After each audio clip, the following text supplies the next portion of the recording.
Breaking news చూస్తున్నాం. Bandi Sanjay gift వ్యాఖ్యలపై Sridhar Babu counter ఇచ్చారు.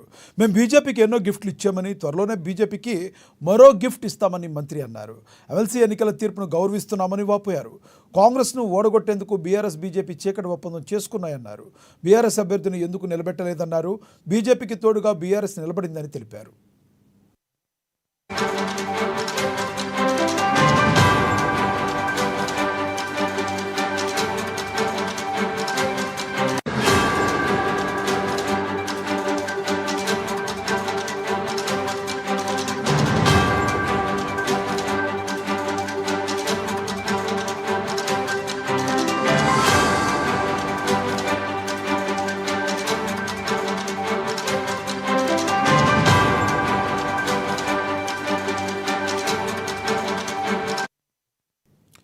బండి సంజయ్ గిఫ్ట్ వ్యాఖ్యలపై శ్రీధర్ బాబు కౌంటర్ ఇచ్చారు. మేము బీజేపీకి ఎన్నో గిఫ్ట్లు ఇచ్చామని, త్వరలోనే బీజేపీకి మరో గిఫ్ట్ ఇస్తామని మంత్రి తెలిపారు.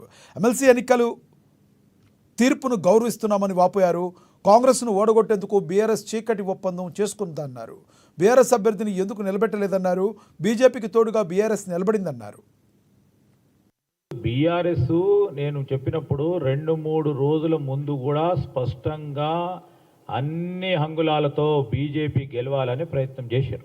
మీరు బీఆర్ఎస్కు సంబంధించి ఆనాడు ఖండన చేస్తూ మాకు బీజేపీ ఇద్దరు కలిసి మాట్లాడుతున్నారని చెప్పిన బీఆర్ఎస్ స్పష్టంగా ఎక్కడికైనా పోయి చూడండి. మేము కూడా ఛాలెంజ్ చేసిన వారు బీజేపీకి సపోర్ట్ చేస్తూ వారికి ఓటు వేయాలని క్షేత్రస్థాయిలో పనిచేస్తూ ఉన్నది ఎవరు?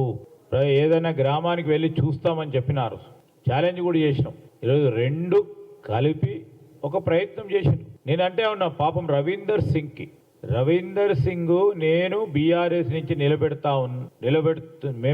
నిలబెడుతున్నా. నాకు పూర్తి స్థాయిలో పరోక్షంగా బీఆర్ఎస్ పార్టీ సపోర్ట్ చేస్తున్నది అన్నప్పుడు ఎన్ని ఓట్లు వచ్చినాయి? వారి బలం అంతేనా బీఆర్ఎస్ది?